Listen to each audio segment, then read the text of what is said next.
मित्का प्रणाम। प्रणाम मुनिवर। राजा दशरथ पुत्र राम का आपके चरणों में प्रणाम। राजा दशरथ पुत्र लक्ष्मण का आपके चरणों में प्रणाम।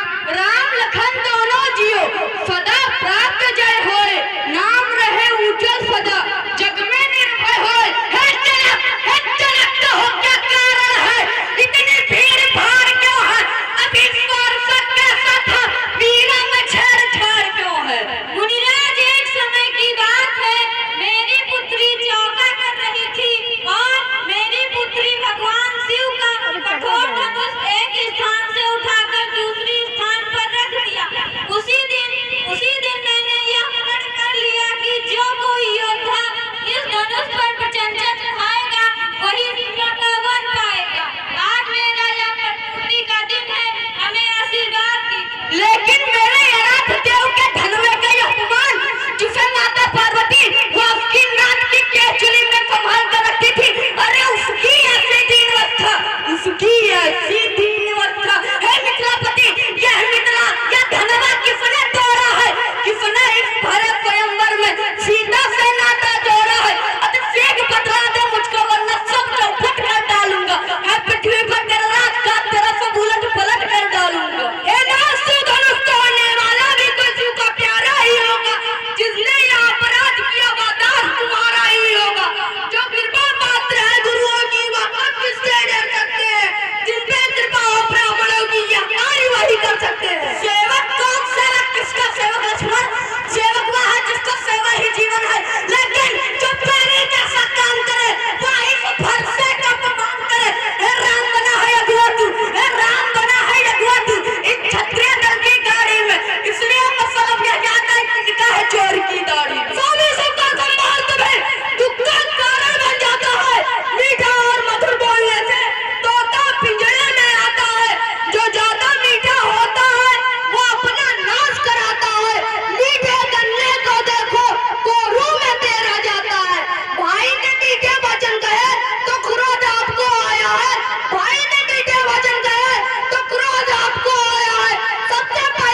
कहते हैं कृपया न प्रसाद दिखलाए, इस प्रश्न से कभी न डरते हैं, लेकिन इसका आदर करते हैं। अपनी प्रशंसा शेष नहीं अपना स्वभाव कहते हैं, अत्यधिक कोई छेड़ता है तो मौन नहीं रहते हैं। रकुल का रक्त चुनौती पर रण मध्य खोलने लगता है, फिर महाकाल हो सम्मुख फिर भी लड़ना पड़ता है। कहिए बतलाते हैं आप क्या जिससे हमको अभी भी डरता माना। देख लीजिए वहाँ इन चरणों की ठोकर है, बस यही शास्त्र है, महाशास्त्र है, वक्ष स्थल भी हाजिर है।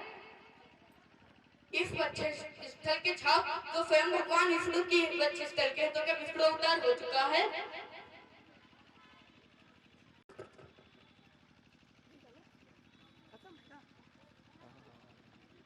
क्षत्रिय कुमार कृपया हमारा संदेह दूर कीजिए।